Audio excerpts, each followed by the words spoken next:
friendship. গেল সোমবার মার্কিন প্রেসিডেন্ট ডোনাল্ড ট্রাম্প তার ট্রুথ সোশ্যালে ভারতের প্রধানমন্ত্রী নরেন্দ্র মোদীর অনুরোধে ওয়াশিংটন নয়াদিল্লির মধ্যে একটি বাণিজ্য চুক্তি হয়েছে বলে জানান। ট্রাম্পের দাবি, চুক্তি অনুযায়ী রাশিয়ার পরিবর্তে ভেনেজুয়েলা থেকে তেল কিনবে ভারত। এছাড়া মার্কিন পণ্যের শুল্ক কমানোর পাশাপাশি প্রায় $500 বিলিয়ন পণ্য যুক্তরাষ্ট্র থেকে কিনবে নয়াদিল্লি। এ দাবির প্রেক্ষাপটে শুরু হয়েছে কূটনৈতিক বিতর্ক। এবার এ নিয়ে মুখ খুললেন ক্রেমলিন মুখপাত্র দিমিত্রি পেসকভ। বলেন, রুশ কর্তৃপক্ষ এ বিষয়ে ভারতের পক্ষ থেকে কোনো আনুষ্ঠানিক ঘোষণা বা সিদ্ধান্ত পায়নি। এছাড়া রাশিয়া কখনোই ভারতের একমাত্র জ্বালানি সরবরাহকারী ছিল না বলেও উল্লেখ করেন তিনি।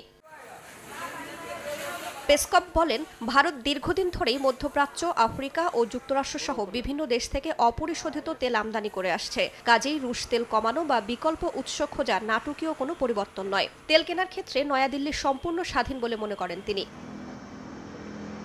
আন্তর্জাতিক বাণিজ্য তথ্য বিশ্লেষক প্রতিষ্ঠান কপলার বলছে, যুক্তরাষ্ট্র ভারতের পণ্যে 25% শুল্ক আরোপের পরও নয়াদিল্লি দৈনিক গড়ে প্রায় 15 লাখ ব্যারেল রুশ তেল আমদানি করছে। এর মাধ্যমে ভারত রাশিয়ার দ্বিতীয় বৃহত্তম ক্রেতা হিসেবে অবস্থান করছে এবং রুশ তেল বর্তমানে ভারতের মোট অপরিশোধিত তেল আমদানির 1/3 বেশি। এদিকে রাশিয়ার পররাষ্ট্র মন্ত্রণালয়ের মুখপাত্র মারিয়া জাখারোভা বলেন, ভারত রাশিয়া হাইড্রোকার্বন বাণিজ্য দুই দেশের জন্যই লাভজনক। এই সহযোগিতা বৈশ্বিক জ্বালানি বাজার স্থিতিশীলতা বজায় রাখতে সহায়তা করবে। মস্কো এই খাতে নয়াদিল্লির সঙ্গে ঘনিষ্ঠ সহযোগিতা চালিয়ে যেতে প্রস্তুত বলেও জানান তিনি।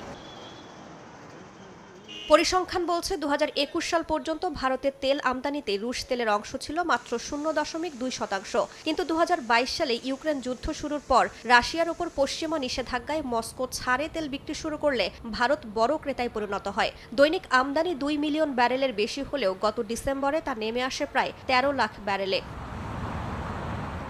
রাইসা জান্নাত, সময় সংবাদ।